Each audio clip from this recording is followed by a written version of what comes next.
एक छोटे से गांव में राजीव नाम का एक जिज्ञासु लड़का रहता था। राजीव हमेशा कुछ नया सीखने और समझने की कोशिश में रहता था। वह अपने दादाजी से अक्सर धर्म और आध्यात्मिकता के बारे में सवाल पूछता रहता था। एक दिन राजीव ने अपने दादाजी से पूछा, दादाजी, लोग मंदिर क्यों जाते हैं? क्या मंदिर जाने से ही भगवान मिल जाते हैं?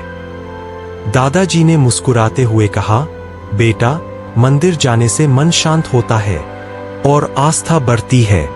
मंदिर में हम भगवान को याद करते हैं और उनसे आशीर्वाद मांगते हैं। राजीव ने दादाजी की बातें ध्यान से सुनी, लेकिन उसे कुछ शंका थी। उसने सोचा कि अगर भगवान हर जगह है तो फिर मंदिर में ही क्यों जाना पड़ता है।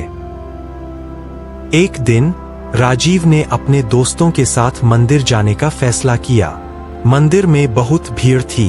लोग पूजा कर रहे थे, भजन गा रहे थे और प्रसाद चढ़ा रहे थे।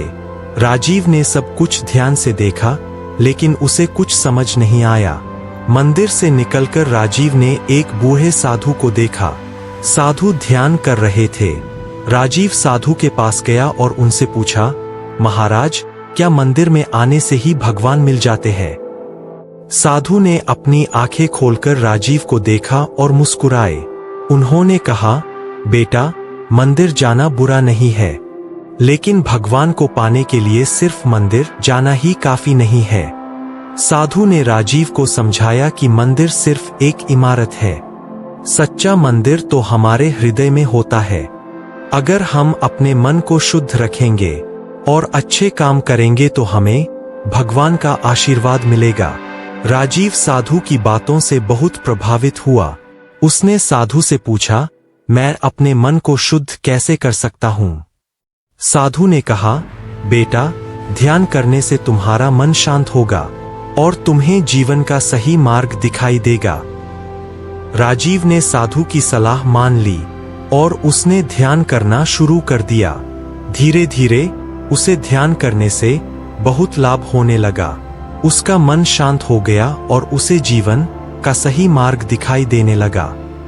राजीव ने ध्यान करना जारी रखा और वह धीरे धीरे आध्यात्मिकता की ओर आकर्षित होता गया। उसने कई साधुओं और संतों से मिलकर ज्ञान प्राप्त किया।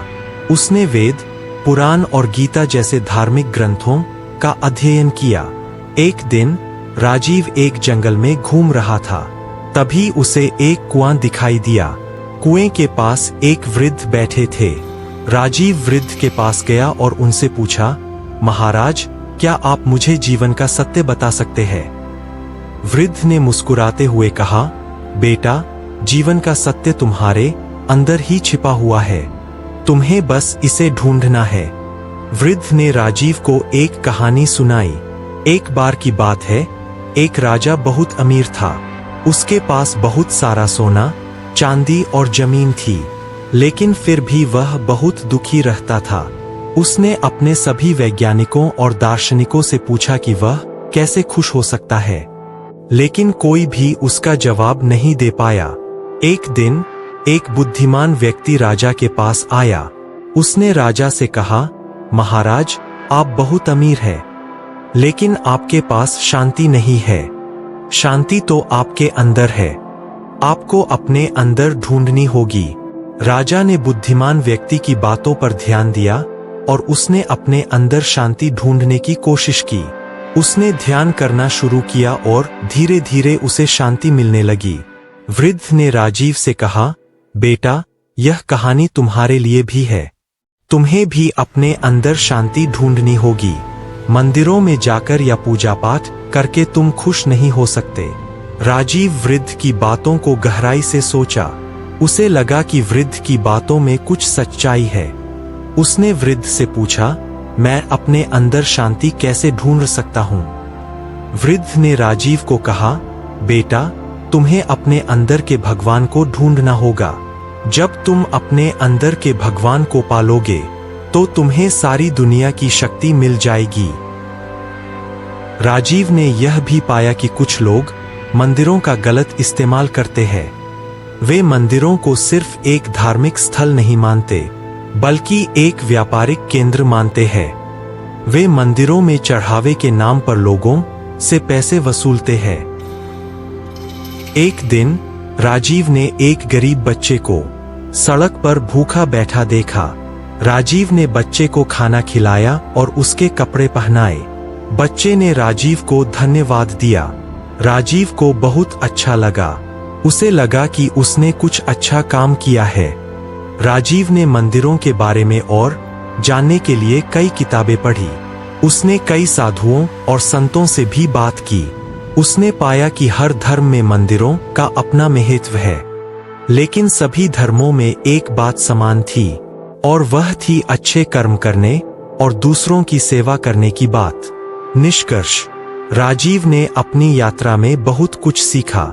उसने समझा कि मंदिर जाना जरूरी है, लेकिन मोक्ष पाने के लिए सिर्फ मंदिर जाना ही काफी नहीं है।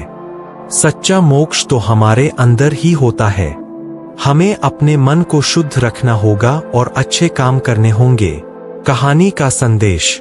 यह कहानी हमें बताती है कि सच्ची शांति हमें मंदिरों में नहीं बल्कि अपने अंदर मिलती है। गौतम बुद्ध ने भी यही बात कही थी। उन्होंने कहा था कि हमें अपने अंदर ही बुद्धत्व को ढूंढना चाहिए। यह कहानी हमें यह भी बताती है कि हमें किसी भी धर्म या व्यक्ति पर अंधविश्वास नहीं करना चाहिए। हमें खुद सोचना चाहिए और अपने निर्णय खुद लेने चाहिए, क्योंकि मंदिर जाना व्यर्थ नहीं है। मंदिर एक ऐसी जगह है जहां हम प्रार्थना कर सकते हैं और आध्यात्मिक शांति प्राप्त कर सकते हैं, लेकिन हमें यह नहीं भूलना चाहिए कि सच्ची शांति हमें अपने अंदर ही मिलती है। निष्कर्ष, यह कहानी हमें यह सिखाती है कि हमें अपने जीवन में आध्यात्मिक विकास के लिए प्रयासरत रहना चाहिए। हमें अपने अंदर शांति ढूंढनी चाहिए और जीवन का सही मार्ग अपनाना चाहिए। अतिरिक्त जानकारी।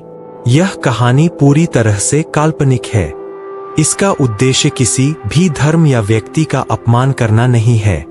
गौतम बुद्ध के उपदेशों का यह एक व्याख्या है और इसे इसी तरह समझा जाना चाहिए। यह कहानी हमें यह भी बताती है कि हमें अपने जीवन में आध्यात्मिक विकास के लिए प्रयासरत रहना चाहिए। अगर आपको वीडियो अच्छा लगे तो लाइक, शेयर और सब्सक्राइब करें।